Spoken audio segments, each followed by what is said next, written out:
Hey guys, welcome back. This is History of Soul Eaters Season 2, Episode 13 of my show, which is also about Episode 13. Now, this is the final episode of Season 2, so this basically carries over from where the last one left off. And again, this episode, like the previous episode, everything that happens in it is basically filler, basically. I just thought I'd get that out of the way. Oh, and it's gonna be the same with the Naruto series. Like, the first 3 seasons, a lot of major stuff happens, but after that, there's a lot of filler episodes. So, I just thought, I know I'm referencing that, but I just figured I'd do that since I just let you guys know that part. Anyway, this is History of Soul Eater Season 2, Episode 13 of my show, which is also about Episode 13. And Episode 13 in the English dub is known as the exciting and embarrassing trial enrollment. The DWMA's new lifestyle support fair is open. Now, this episode basically carries over from where the last one left off. Because if you guys remember in my previous video, I ended it with Death telling Sid that basically,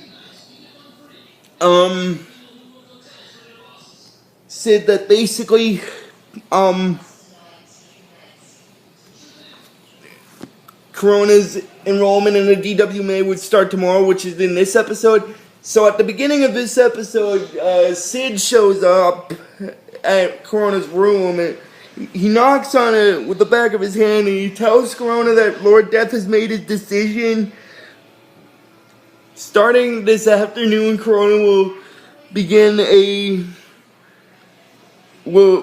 attending classes on a trial basis. Like, that's what I stated when I put the description for my previous video. I just thought I'd get that out of the way, but I just figured I'd say that again because it's sort of referenced at the beginning of the episode. And then basically Sid's wondering if he's in there, and after that what basically happens is, basically what happens after that is he said that he's a zombie. Oh, sorry about that, guys. I just have a bit of an itchy nose, so if you saw that, I apologize. Sid said that he's a zombie, and he still teaches classes there, so there's nothing Corona should worry about. And then he says to himself outside the door that the kid hates him. And then later on, Sid goes to Maka and Soul and has them basically, get Corona to come out of her room after he tells them that in the end, because he was a zombie, Corona said that she didn't know how to deal with him. Oh my god. Oh, that's so hilarious. Oh, yoy.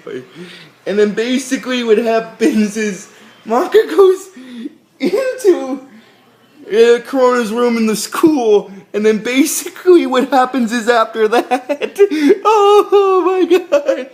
Oh, I'm sorry. The reason why I'm laughing is what's gonna happen later on in this sort of filler episode. I just thought I'd mention that. That's sort of the reason I'm laughing.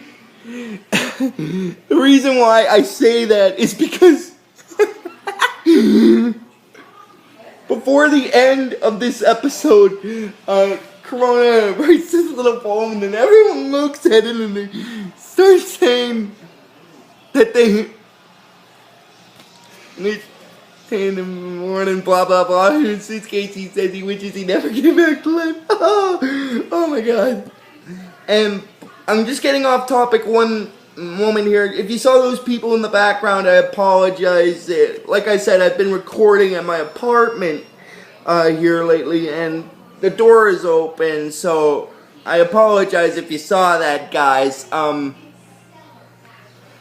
I'm probably getting back off topic here for a second, just 1 second. I'm gonna have to make this sort of a quick video because my battery on my iPad is running low, so I gotta make this quick. So I'm sorry if it seems like I'm rushing this. I apologize.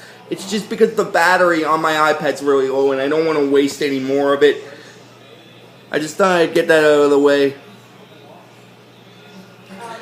Okay. Anyway, after Corona shows Maka the poem, and after they say that she wishes she never been born, because the poem was in a depressive mood. Oh my god. Oh my god.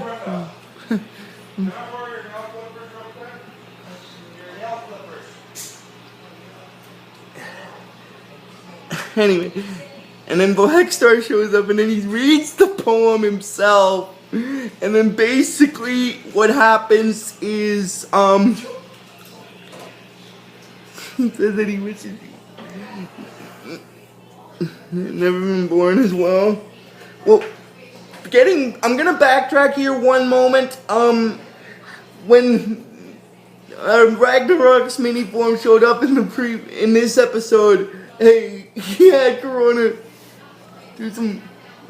I'm not gonna mention it, but he had Corona's hand flick up Maka's skirt. I'm sorry. I just had to mention that since I missed it. I am very sorry, guys, if you saw that where I was looking embarrassed when I said that because it. Never mind. Anyway, getting into what I was continuing with what I was saying. Well, actually, after the thing with the skirt, Maka hits Ragnarok with the book. Oh my god! And then basically, Corona said that she's sorry and stuff. And I guess it's because Ragnarok is technically a part of her, so stuff. And then basically, it goes into with the poem, and then I'm getting back onto what I was saying here with the poem.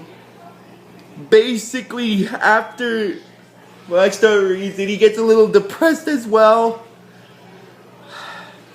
Again, I'm sorry if you saw that. I forgot to close my door before I recorded this. So if you guys see this, I am so sorry if you see these people in the background.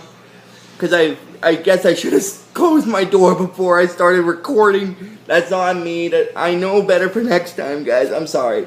That's my bad. Anyway, then for some weird reason, Sid shows up in the episode where they're standing after reading the poem, and I'm guessing he must have read the poem as well because he said he wishes he never came back to life. Oh my god. I'm so sorry, but that's kind of funny considering he's technically a zombie, so he's come back to life. And then, Sid is saying about Corona that the kid does have some issues, like Lord Death said, but he thinks that she's gonna be fine.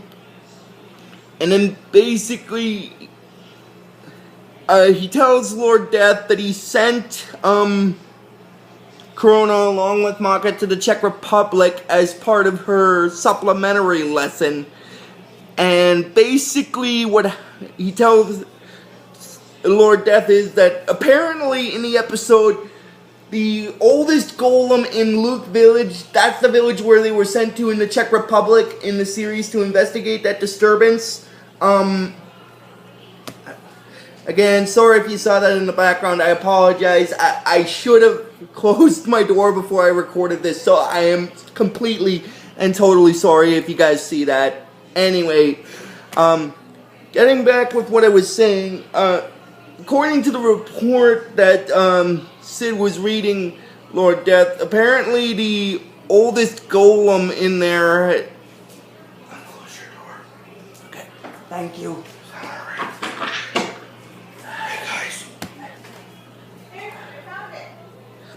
Again, sorry if you heard that. I guess I should have closed my door. Well, one of the workers, Casey, he finally closed my door for me. That's my fault. I should have closed it before I recorded this, so I apologize. Next time, every time from now on, before I record a video, I'm gonna close my door first before I record so that you don't see people in the background when I talk. Unless they're already in the room. Unless they're already in the room when the door's closed, that's gonna be the only time from now on you're gonna see them. So I apologize about that if you saw that. Anyway, then, getting back into what I was saying earlier, Sid tells Lord Death that apparently, according to a report in Luke Village, as I stated before, that was the village they were sent to. Apparently, the oldest golem there had gone berserk. Oh my god. And basically, Lord Death is intrigued by this, that the madness wavelength would be able to affect an inanimate object like a golem. Now that's actually going to lead into what's going to happen. Remember what I told you guys in my previous video that I uploaded today and recorded yesterday? That the madness wavelength would awaken witches that were once dormant. In this case, it does awaken the heretic witch Arachne. I believe I stated this in my previous video before I finished recording it last night and uploaded it this morning.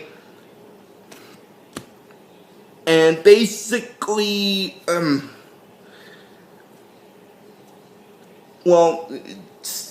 Death tells Sid to contact Dr. Stein and see what he thinks about this. And then, when Corona, Ragnarok, Maka, and Sol are in the village, the people in there are looking at them like they're outsiders, basically. And here's a little fun fact about most of the villagers in the episode. Almost all of them have these weird glove things on their hands. And that's because they're enchanters. Like, they make the clay, like they mold the clay and they put a magic substance inside the clay to make the golems. But now that I've gotten into that, the one that's gone berserk is actually the oldest one in the village. I just thought I'd get that out of the way there. Anyway, and then they meet this man his name's Giriko. Now, just another little fun fact about him. He's sort of the same as Justin Law. He's a weapon that doesn't need a Meister, basically. And now that I've mentioned that, this is actually going to lead into the title of the previous episode. So I'm going to mention it. His heart, not his heart, but his soul wavelength contains 800 years of bloodlust and anger and hatred and stuff. I just thought I'd get that out of the way since it sort of gets referenced in the next episode because of the title. So I figured I'd get that part out of the way. And then he tells them that they guess that the reason that they're there is because they heard about the golem that has gone berserk, and he says he'll take them to it. But then after a while, Sol gets suspicious of him, and he asks them how much longer until they get to the golem, and he tells them it's a little bit further. But he's basically just stalling. And then basically what happens is, what happens after that is, Giriko says that the villagers in the village make their living by creating golems and exporting them to other countries. And basically, Sol gets a little agitated with him a couple of times because he thinks that he hates the DWMA, which is technically true. It's going to be explained later on before the end of this episode why.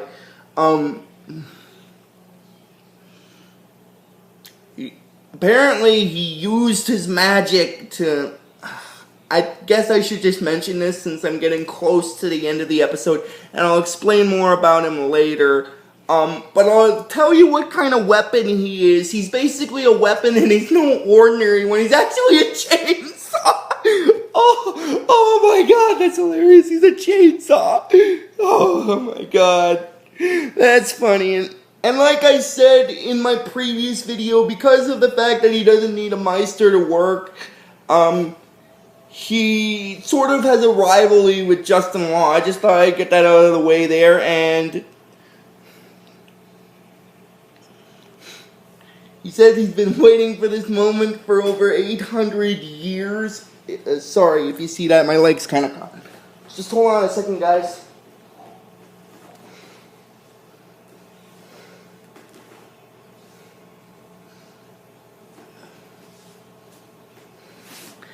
Okay, sorry about that if you saw that. My leg was just caught under my little table, so if you saw that, I apologize. If you saw that in the video, I was just trying to get it uncaught. So if you saw that, again, I apologize for that if you saw that. Anyway,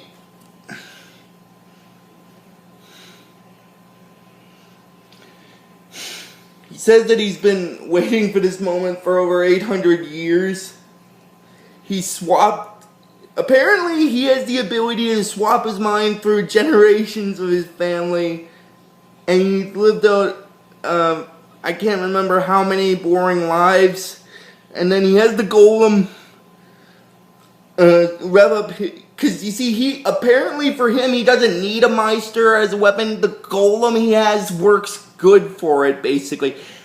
And then and like I said, his wavelength